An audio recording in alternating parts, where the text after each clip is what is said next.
Hello అందరికీ welcome back to our channel. Podarillu serial today ఎపిసోడ్లో ఏం జరిగింది అంటే, గాయత్రికి మాధవకి పెళ్లి చేసి తాయారుకి దిమ్మ తిరిగే షాక్ ఇచ్చిన మహాలక్ష్మి. ఏ విధంగానో తెలుసుకుందాం ఫ్రెండ్స్. తెలుసుకోవాలంటే ఈ వీడియోని ఖచ్చితంగా లైక్ చేయండి. మహాలక్ష్మి రూమ్లో ఒక్కతే ఉంటుంది. అప్పుడే చక్రి అక్కడికి వస్తాడు. నేను లోపలికి రావచ్చా అంటే, మీరు ఆల్రెడీ వచ్చేసారు, మళ్ళీ నన్ను అడగటం దేనికి, రండి అంటే అక్కడే ఆగండి, ఇంకా ముందుకు రావద్దు అనేసి మహాలక్ష్మి ఈ విధంగా చెప్తుంది. అయితే చక్రి బాధగా ఉంటాడు. అయితే మహాలక్ష్మి అంటుంది, నేను హాస్టల్కి వెళ్దాం అనుకుంటున్నాను, నాకు ఇక్కడ నచ్చలేదు అని మహాలక్ష్మి చెప్పేసరికి చక్రి చాలా బాధపడతాడు. ఎందుకంటే మహాలక్ష్మి హాస్టల్కి వెళ్తే తను ఉండలేడు కాబట్టి. ఎందుకంటే మహాలక్ష్మి అంటే చాలా ఇష్టం చక్రికి. సో అందుకనే మహాలక్ష్మిని వదిలిపెట్టడం ఇష్టం లేక మౌనంగా ఇక మహాలక్ష్మి చెప్పింది వినేసి బయటకైతే వచ్చేస్తాడు. ఇదంతా ఒక పక్కన కూర్చొని మాధవ అంతా వింటూ ఉంటాడు. చక్రి అండ్ మహాలక్ష్మి మాట్లాడుకున్న మాటలు విని. ఎందుకంటే తను హాస్టల్కి వెళ్ళిపోతుందా అని అంటారు. అయితే మాధవకి చాలా బాధ అవుతుంది. ఎందుకంటే ఎంతో ఇష్టంగా పెళ్లి చేసుకున్నాడు. ఇప్పుడు చూస్తే ఈ విధంగానా ప్రేమ ఉందా లేదా, మా కోసమే పెళ్లి చేస్తే మహాలక్ష్మి మార్నింగ్ లేచి స్నానం చేసి బయటకు వచ్చేస్తుంది. అయితే అప్పుడు వీళ్ళు ముగ్గురు పడుకున్న విధానం చూసి మహాలక్ష్మి కొంచెం ఫేస్ అసహ్యంగా పెడుతుంది. అప్పుడే మాధవ వాళ్ళ ముగ్గురికి సర్చ్ చేసేసి చక్కగా దుప్పట్నైతే కప్పేస్తాడు. అయితే మహాలక్ష్మి బయటకు వచ్చి బట్టలు ఆరేస్తే వాళ్ళ మావయ్య అక్కడే పడుకొని ఉంటాడు.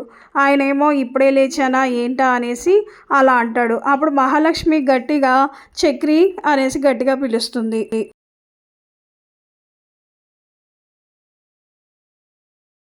నాకైతే ఒక్క క్షణం ఉండాలని లేదు, ఒక్క క్షణం కూడా నాకు ఇక్కడ ఉండటం ఇష్టం లేదు, మీరు వెంటనే నన్ను హాస్టల్కి పంపిస్తారా లేదా అనేసి చక్రిని నిలదీస్తుంది.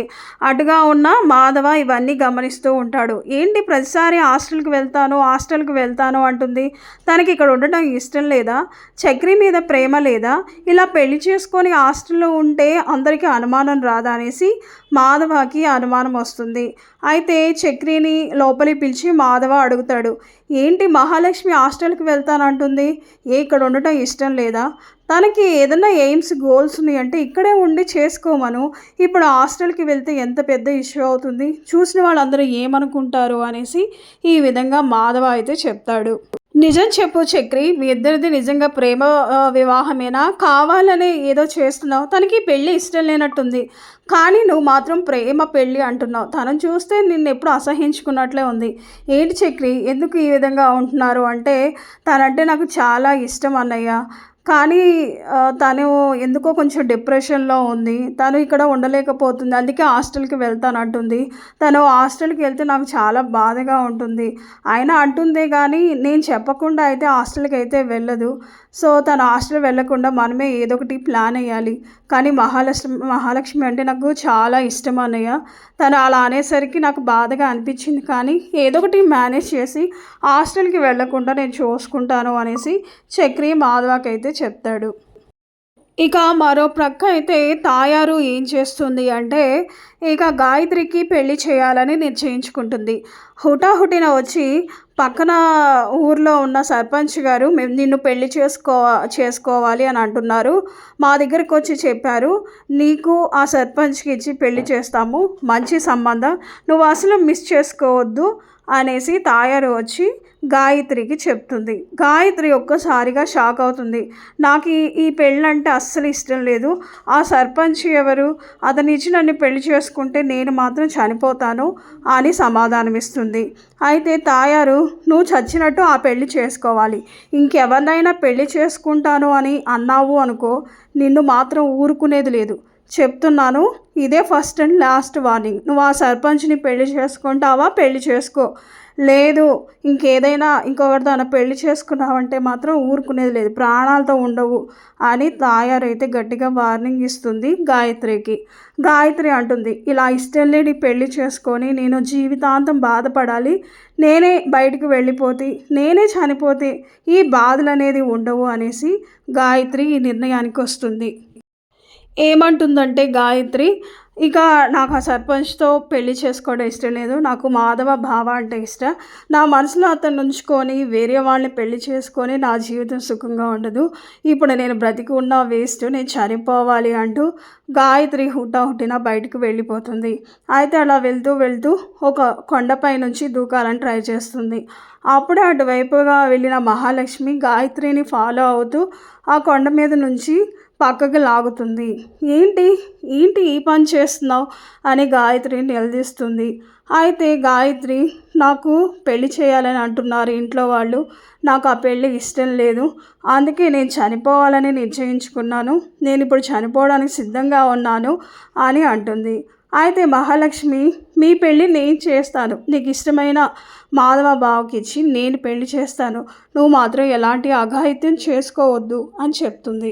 నేను మాధవ బావని పెళ్లి చేసుకుంటే మా ఇద్దరిని చంపేస్తారు, ఎలానో పెళ్లి చేసుకున్నా చంపుతారు, ఎందుకు మాధవ బావని నేను చంపించుకోవడం, నేనే చచ్చిపోతా, అసలు ఈ బాధే ఉండదు కదా అని అనేసరికి ఇక తను చెంప చెల్లుమనిపిస్తుంది మహాలక్ష్మి గాయత్రిని. పిచ్చి పిచ్చిగా మాట్లాడకు, నేను పెళ్లి చేయిస్తా అన్నాను, పెళ్లి చేసుకోవాల్సిందే, మేము పెళ్లి చేసుకోలేదా చక్రి, నేను మమ్మల్ని ఎంతోమంది చంపుతా అన్నారు, కానీ మేము భయపడ్డామా, మేము హ్యాపీగా లేమా, మేము ప్రాణాలతో లేమా, అలా అని ప్రతి ఒక్కరూ అందరూ ప్రాణాలని తీసేస్తారా, మీ అమ్మ ఏదో అంది కదా అనేసి నువ్వు ప్రాణాలు తీసుకొని పిచ్చిదానిలాగా ఇలా చేయకు, పద నేను మాధవ బావతో పెళ్లి చేస్తాను అనేసి తీసుకువెళ్తుంది.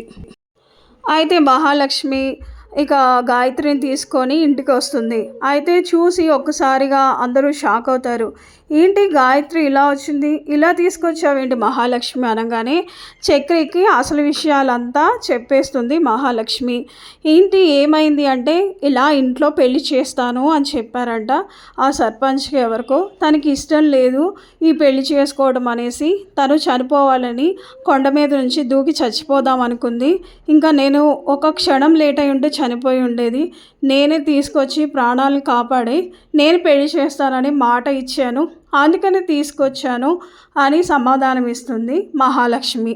అయితే మాధవ కూడా, ఏంటి ఈ పిచ్చి పని ఏంటి గాయత్రి, చనిపోవాలనుకుంటున్నావా, నా కోసం చనిపోవాలనుకుంటున్నావా, వేరే వాళ్ళని పెళ్లి చేసుకోమని చెప్పినందుకే చనిపోతావా, ఇలాంటి పిచ్చి పిచ్చి పనులు మరెప్పుడు చేయకు, నువ్వంటే నాకు ఎంతో ఇష్టం, ప్రేమ, నువ్వు లేకుండా నేను ఎలా ఉండగలను అనుకున్నావు, నువ్వు చనిపోయి నన్ను కూడా చంపుదాం అనుకుంటున్నావా, చెప్పు గాయత్రి, నా దగ్గరికి వచ్చి మనం పెళ్లి చేసుకుందామంటే నేను ఓకే నా చెప్పు అంటే, అమ్మ మన ఇద్దరిని చంపేస్తుంది బావా, ఎందుకు చనిపోవడం, నా వల్ల నీ ప్రాణాలు తీయటం నాకు ఇష్టం లేదు, నేనే చనిపోతే ఏ బాధ ఉండదనేసి ఆ పని చేద్దాం అనుకున్నాను, అప్పుడే మహాలక్ష్మి వచ్చి నన్ను కాపాడింది, లేదు అంటే ఇప్పుడు కల్లా నా ప్రాణాలు గాల్లో కలిసిపోయాయి అని చెప్పింది. అయితే అప్పుడు నేను నిన్ను పెళ్లి చేసుకుంటాను, నువ్వు ఎలాంటి పని చెయ్యొద్దు అనేసి మాధవ ఇంకేముంది గాయత్రి మెడలో తాళి కడతాడు. మహాలక్ష్మి కూడా చాలా సంతోషపడుతుంది. చక్రి అయితే ఇంకా సంతోషపడతాడు. నీకు ఇష్టమైన అమ్మాయిని పెళ్లి చేసుకున్నావు అన్నయ్య, చాలా సంతోషంగా ఉంది, గాయత్రిని పెళ్లి చేసుకున్నావు, మాకు ఎంతో ఆనందంగా ఉంది, మాకు మంచి వదిని తీసుకొచ్చావు, నువ్వు హ్యాపీగా ఉంటే మేము కూడా హ్యాపీగా ఉంటాం కదా, ఇప్పుడు నువ్వు హ్యాపీ మేము హ్యాపీ అనేసి ఈ విధంగా చక్రి అయితే అంటాడు. అప్పుడే ఈ విషయం తెలుసుకున్న తాయారు హుటాహుటిన అక్కడికి వస్తుంది. ఒసే, ఎంత పని చేసావే, ఎవరిని పెళ్లి చేసుకోవద్దన్నానో వాడినే పెళ్లి చేసుకుంటావా, ముందు ఆ తాళిని తీసేసాయి, అయినా ఎంత మంచి సంబంధమే, సర్పంచ్, ఆ ఊరి సర్పంచ్ నిన్ను పెళ్లి చేసుకుంటానంటే నువ్వు ఈ విధంగా చేస్తావా అని చెంప మీద కొట్టి ఆ తాళి తీయబోతుంటే అప్పుడే మహాలక్ష్మి వచ్చి, ముందు ఆ తాళి మీద చెయ్యి తీస్తావా లేదా, తీయలేదంటే నీ చెయ్యి నరికేస్తా అనేసి గట్టిగా వార్నింగ్ ఇస్తుంది మహాలక్ష్మి. ఒక్కసారిగా షాక్ అయిపోతుంది తాయారు. ఏంటి, నన్ను నన్ను బెదిరిస్తున్నావా, నీ అంత చూస్తా అనేసి తాయారు అంటుంది. మహాలక్ష్మి, నీ బెదిరింపులకి ఇక్కడ భయపడే వాళ్ళే ఎవరూ లేరు, అయినా వాళ్ళిద్దరూ ఇష్టపడ్డారు, పెళ్లి చేసుకున్నారు, మధ్యలో నువ్వేంటి ఆ సర్పంచ్కి ఇస్తాను అతన్ని పెళ్లి చేసుకో అంటున్నావు, తన మనసులో తన బావ ఉంచుకొని వేరొక వాళ్ళని పెళ్లి చేయాలని నీకు ఎలా అనిపిస్తుంది, తన జీవితాంతం సంతోషంగా ఉంటుందా, రోజు ఏడుస్తూ నీ ముందు కూర్చుంటే నీకు సంతోషమా, తన మనసులో భావనే పెళ్లి చేసుకుంటానన్నప్పుడు వాళ్ళిద్దరికి పెళ్లి చేస్తే తప్పే ఉంది, అయినా కానీ తన్ని చంపాలని ప్రయత్నం చేస్తావా, ఈ పెళ్లి చేసుకోకపోతే నిన్ను చంపేస్తానంటావా, కన్న కూతుర్ని ఎవరైనా చంపేసుకుంటారా? ఈ విధంగా చేస్తున్నావు అంటూ మహాలక్ష్మి గట్టిగా అయితే వార్నింగ్ అయితే ఇస్తుంది. అయితే ఇక ఆ వార్నింగ్ భయపడి ఇంటికి వెళ్ళిపోతుంది. వాళ్ళ అన్నయ్యకి అన్ని విషయాలు చెప్తుంది తాయారు. సో చూద్దాం ఫ్రెండ్స్, నెక్స్ట్ ఎపిసోడ్లో ఏం జరగబోతుందో. గాయత్రి మాధవ అయితే పెళ్లి చేసుకున్నారు. మరి ఇక తాయారు వాళ్ళ అన్నయ్య ఊరుకుంటాడా లేదా అనేది మనం నెక్స్ట్ ఎపిసోడ్లో చూడాల్సిందే.